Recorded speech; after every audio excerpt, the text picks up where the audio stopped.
Secondly, because of that meeting in Russia last month, I think Prime Minister Modi is probably the most significant, influential world leader to have spoken to both sides recently. What personal role could he play in some sort of pursuit of peace? Thank you.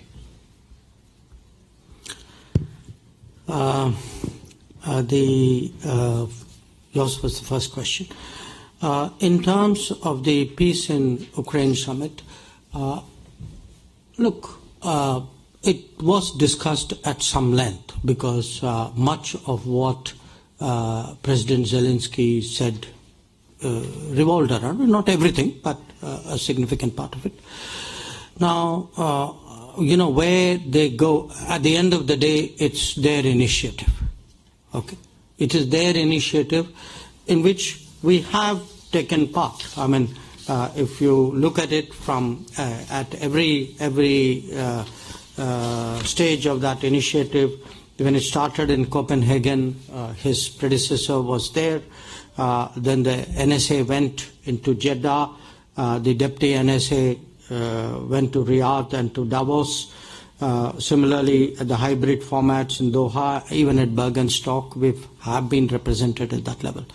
So we have been represented there, but we also agree on some parts of it and don't agree necessarily on all of it.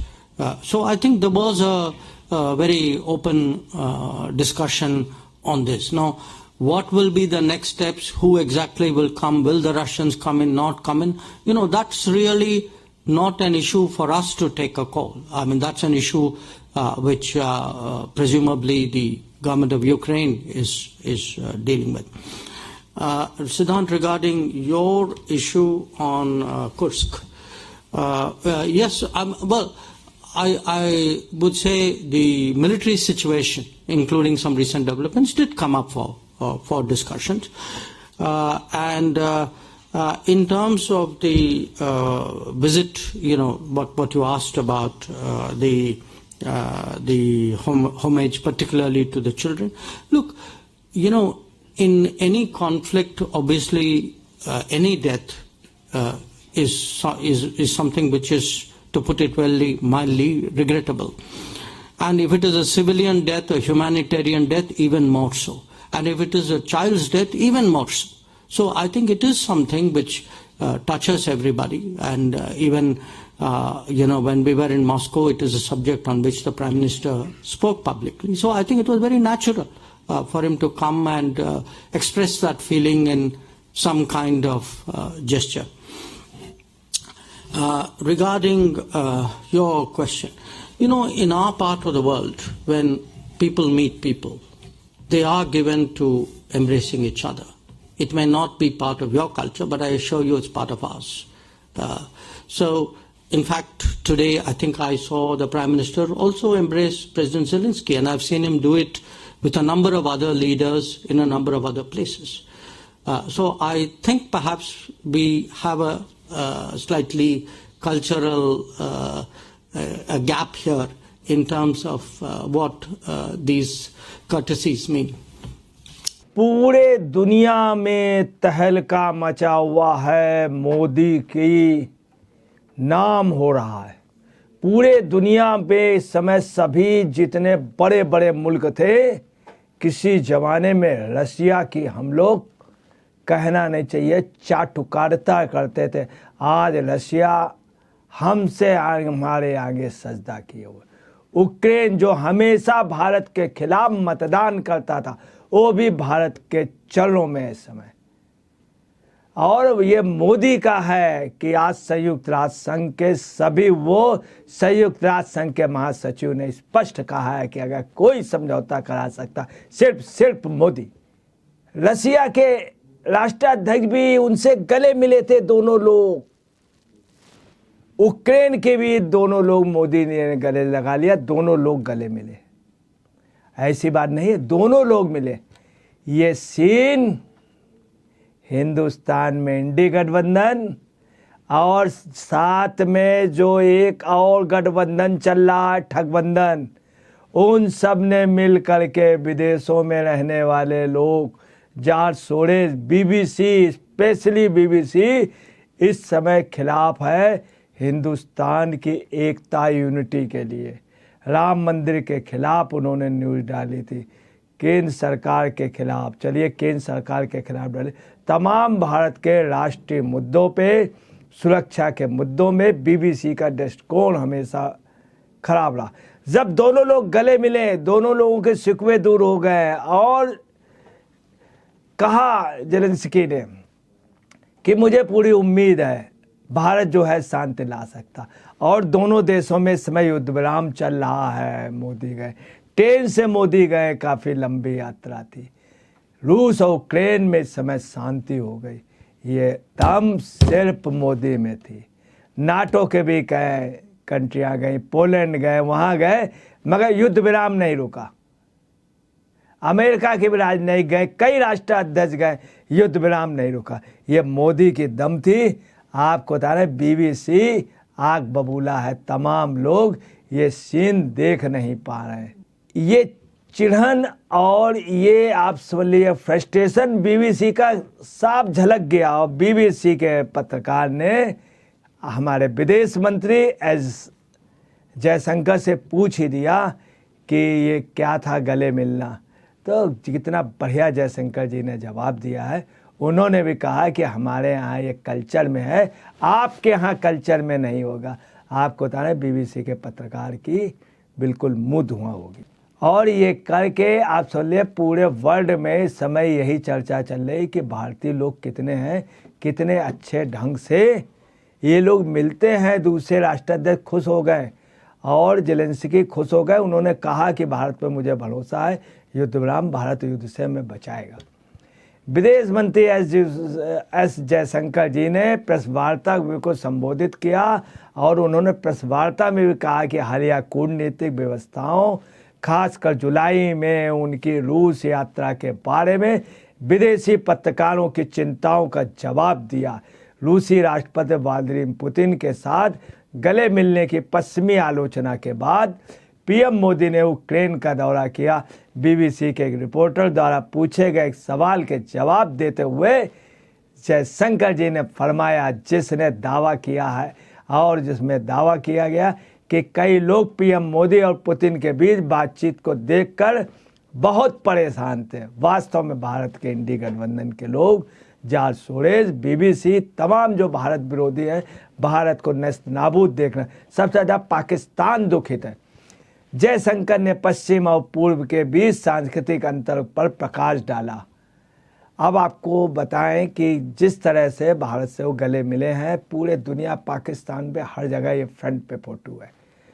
Pakistan के लोग ताजुब माने, वहाँ राजनयिक कह रहे हैं देखिए मोदी से किस तरह से वो मिले और किस तरह से रशिया के इनके संबंध देख लिए। पाकिस्तान के उससे लोग दूर से हाथ नहीं मिलाना चाहते।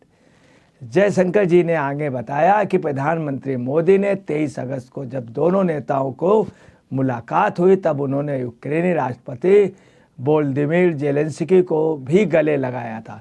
उन्होंने कहा, आज मुझे लगता है कि मैंने प्रधानमंत्री को राष्ट्रपति ज़ेलेंस्की को भी गले लगाते देखा, और मैंने उन्हें कई अन्य स्थानों पर कई अन्य नेताओं के साथ ऐसा करते देखा। उन्होंने कहा, मुझे लगता है कि इन शिष्टाचारों के अर्थ के संदर्भ में शायद हमारे बीच थोड़ा सांस्कृतिक अंतर है। स्पष्ट जयशंकर ने कहा कि हमारे यहाँ ये आदर है, हमारे यहाँ राजनीतिक शिष्टाचार में, आपके यहाँ नहीं है। यूक्रेन युद्ध के मद्देनजर भारत रूस पर प्रतिबंध लगाएगा या नहीं, इस बारे में एक पत्रकार के सवाल के जवाब देते हुए जयशंकर ने कहा, प्रतिबंध भारत के राजनीतिक कूटनीतिक इतिहास का हिस्सा नहीं है। इतना तगड़ा जवाब दिया है।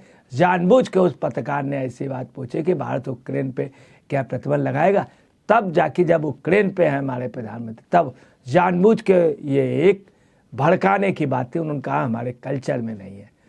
उन्होंने कहा भारत में हम किसी भी देश पर प्रतिबंध नहीं लगाते हैं, अगर कोई प्रतिबंध है भी तो वह हमारे राजनीतिक कूटनीतिक इतिहास का हिस्सा नहीं है। ये भी कह दिया हमारे हिस्सा नहीं है ये। एस जयशंकर ने भी कहा, मेरा मतलब है कि हम आम तौर पर संयुक्त राष्ट्र के प्रतिबंधों को देखते हैं, ये वो प्रतिबंध है जिसका हम सम्मान करते हैं। अपनी प्रेस ब्रीफिंग में जयशंकर ने कहा कि पीएम मोदी और राष्ट्रपति ज़ेलेंस्की के बीच बातचीत रक्षा, व्यापार और शिक्षा क्षेत्रों जैसे द्विपक्षीय संबंधों को मजबूत करने पर केंद्रित थी। मैं आपको बताता हूँ 9 जुलाई 1991 में स्वतंत्र देश यूक्रेन हुआ था। 1992 के बाद से यूक्रेन की यात्रा करने वाले पहले प्रधानमंत्री मोदी हैं जो विशेष ट्रेन से कीव पहुंचे, विशेष ट्रेन से, और भारतीय समुदाय और हिंदी सीखने वाले यूक्रेनी छात्रों से मुलाकात की, जो एक महत्वपूर्ण कूटनीतिक मील का पत्थर है। जयशंकर की टिप्पणी प्रधानमंत्री नरेंद्र मोदी की जुलाई में रूस और अगस्त में यूक्रेन की यात्रा के बाद आई है, क्योंकि दोनों देश कीव में विशेष सैन्य अभियान के रूप में वर्णित एक अभियान में लगे हुए 2 साल से अधिक समय से चल रहा युद्ध फरवरी 2022 में शुरू हुआ था। आपको बता रहे युद्ध कैसे रुक गया विद्युत, यह मोदी की ताकत थी। इस समय 3-4 दिन से कोई युद्ध नहीं चल रहा। आपको बता रहे हैं कि इस समय विपक्ष को साथ देना चाहिए। जब इंदिरा गांधी थी तो अटल बिहारी वाजपेयी बराबर विपक्ष साथ देता था। अगर ये साथ दिया तो दुनिया के इतिहास में लिखा जाएगा रूस और यूक्रेन दोनों भारत की बात मानने को तैयार हैं। संयुक्त राष्ट्र संघ के महासचिव ने भी बोला, गुलसेम ने भी बोला, और उनके प्रवक्ता ने कहा कि भारत सब कुछ कर सकता। और हम आपको बता रहे हैं अगर ऐसा हो गया 45 दिन में ये 2 मुलाकातें हुई हैं। अमेरिका क्यों नहीं कर पाया, जापान क्यों नहीं कर पाया, जर्मनी क्यों नहीं कर पाया, ब्रिटेन क्यों नहीं कर पाया। आज ये सब दोस्ती हो रही है तो बीबीसी को तकलीफ हो रही, उनके पेट में दर्द हो रहा। तमाम नेता इसमें खामोश हैं। बधाई देनी चाहिए इंदिरा गांधी को। अटल बिहारी वाजपेयी ने क्या कहा था देवी 71 में, बधाई देनी चाहिए। बात मोदी की नहीं है, बात है भारत की। भारत मजबूत हो रहा है, भारत मजबूत हो रहा है। 45 दिन में 2 मुलाकातें कितनी उपयुक्त है। भारत ने यह भी कह दिया कि हम तटस्थ नहीं हैं, शांति के साथ हैं। इसका असर पूरे दुनिया में पड़ा है और कीव से वहाँ तक जाना ट्रेन से बहुत बड़ी बात है। यही नहीं भावुक क्षण, जब आपको बता रहे स्मृति भवन में, बच्चों के स्मृति भवन पे जब मोदी गए तो इतने भावुक हो गए पूरे दुनिया में। पाकिस्तान के पेपर ने भी कहा कि कुछ ना कुछ मोदी में है। ये पाकिस्तान में कहा गया कि मोदी है तो मुमकिन है। ये पाकिस्तान से बात चल रही है कि मोदी है तो मुमकिन, मोदी चाहेंगे तो करा देंगे। मैं आपको ये भी बतला रहा हूँ, नोट कर लीजिए, अगर इन दुनिया के देशों ने, बीबीसी जैसे लोगों ने, जॉर्ज सोरेस ने, सैम पित्रोदा ने और इंडी गठबंधन के लोग, पप्पू गुड्डू चप्पू ऐसे लोग, बंटी बबली जैसे लोग, अगर ठीक से इस समय वो कर लेंगे तो नोट कीजिए रशिया का तजाकिस्तान से भी कुछ मुद्दों में समझौता होगा, कजाकिस्तान में भी होगा और यूक्रेन से भी समझौता हो जाएगा। कई मुद्दे सुलझाने की हिम्मत सिर्फ नरेंद्र मोदी में है। उसका मतलब नरेंद्र मोदी भारत है, भाजपा से मत जोड़िए। नरेंद्र मोदी भारत है, उसका श्रेय भारत को मिलेगा। मैं आपको बता रहा हूँ रशिया से जो कंट्रियाँ हों उसमें 2 में हमारे सैन्य अड्डे भी हैं। कितने अच्छे संबंध हैं। यूक्रेन बात मानने को तैयार है। एक अच्छे माहौल को बनने दीजिए, डिस्टर्ब मत कीजिए। आज जो शिवशंकर ने बहुत स्पष्ट शब्दों में बोला है। और आपको बता रहे हैं इस तरह ट्रेन से जाने पे युद्धरत उसमें किसी प्रधानमंत्री की हिम्मत नहीं और लोगों को तकलीफ हो रही है। आप सुनिए, गुणनिरपेक्ष उसमें था, गोवा में था, इंदिरा जी और इंदिरा जी और क्यूबा के राष्ट्रपति दोनों लोग मिले थे गले। वो शीन ब्लिट्ज ने छापा था। आप पोशाक पे मत जाइए। ब्लिट्ज ने छापा था, क्यूबा के राष्ट्रपति फिडेल कास्ट्रो और इंदिरा जी। दूसरी आपको इंदिरा जी से यासर अराफात से जब मिली तो गले मिली थी, मगर इसको अन्यथा मत लीजिए, अन्यथा मत लीजिए। यासर अराफात भी हमारे देश का मामा था, इंदिरा जी को बहन मानता था। तो ये चीज़ों को राजनीति इसमें मत कीजिए। पत्रकारों को, बीबीसी को इसलिए आगे किया गया, ये सब जॉर्ज सोरेस, सैम पित्रोदा, ये सब लोग करा रहे हैं। वही सैम पित्रोदा जो दाढ़ी काली रखता, बाल सफ़ेद रखता है। तो ये सब उल्टा वो है। तो इस देश को सीधे उससे चलने दीजिए, उल्टे उससे न चलने दीजिए।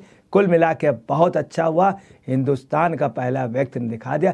किसी समय संयुक्त राष्ट्र संघ के अध्यक्ष पंडित विजय लक्ष्मी थी, उनके बाद मोदी जी और अटल बिहारी वाजपेयी हुए विदेश नीति के जो महारथ है। नेहरू जी की विदेश नीति सबसे गंदी थी।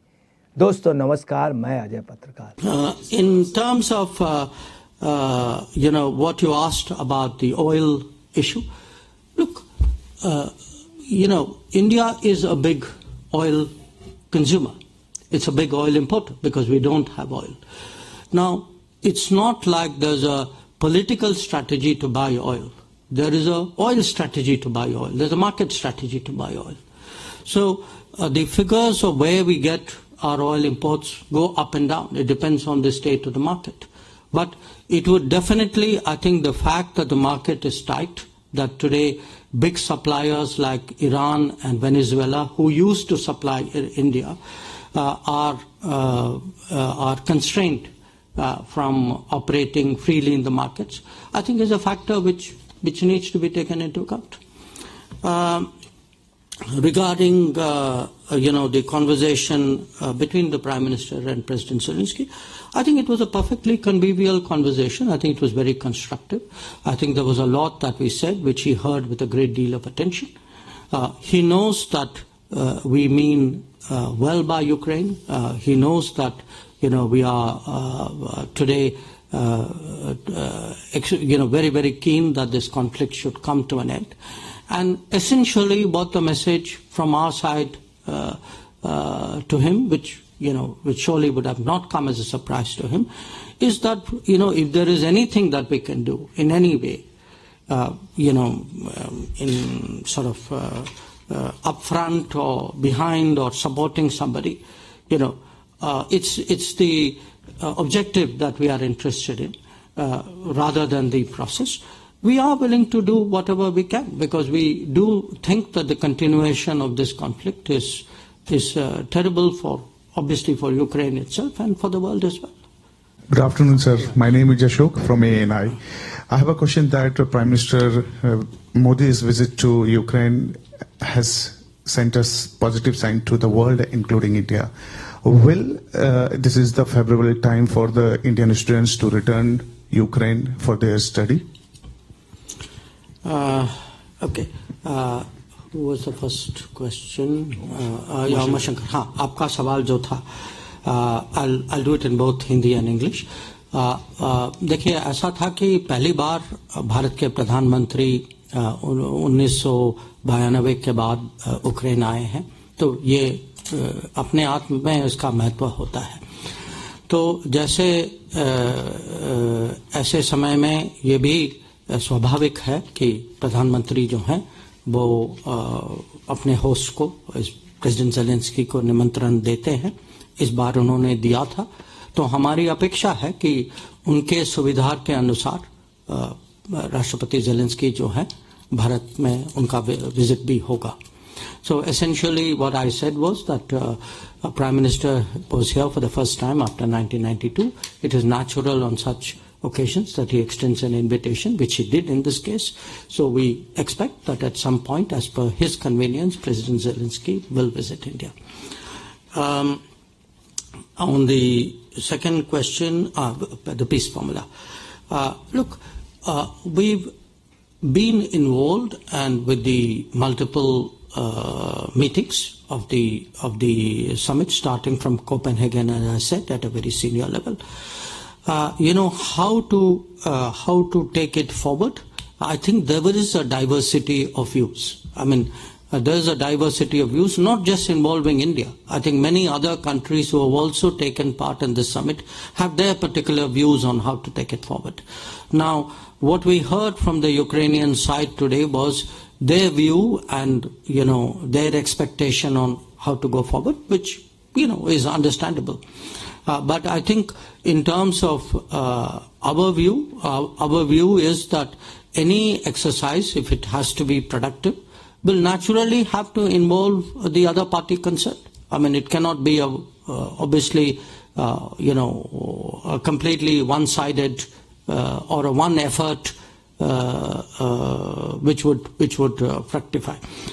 Regarding sanctions issue, I would say, look, generally, in India, we do not impose sanctions on any country. It's not part of our It's not part of our political, diplomatic history. If at all there are sanctions, I mean, we generally look at UN sanctions. Those are the sanctions that we respect. In terms of the last question, students, look, at the peak, there were more than 20,000 students here. Obviously, 2022, many of them went back.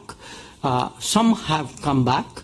They come back because, there are various academic compulsions on them. My understanding is that there are roughly somewhere between 2,000 to 2,500 students, am I correct? Currently. I mean, at this time, if you're asking us what advisory would we give them, we would still urge caution because, you can see there is a conflict on. I mean, it depends again on the place, on the city. But our hope again is that, this conflict will come to an end, life will return to normal, and that we will see the full return of Indian students in due course.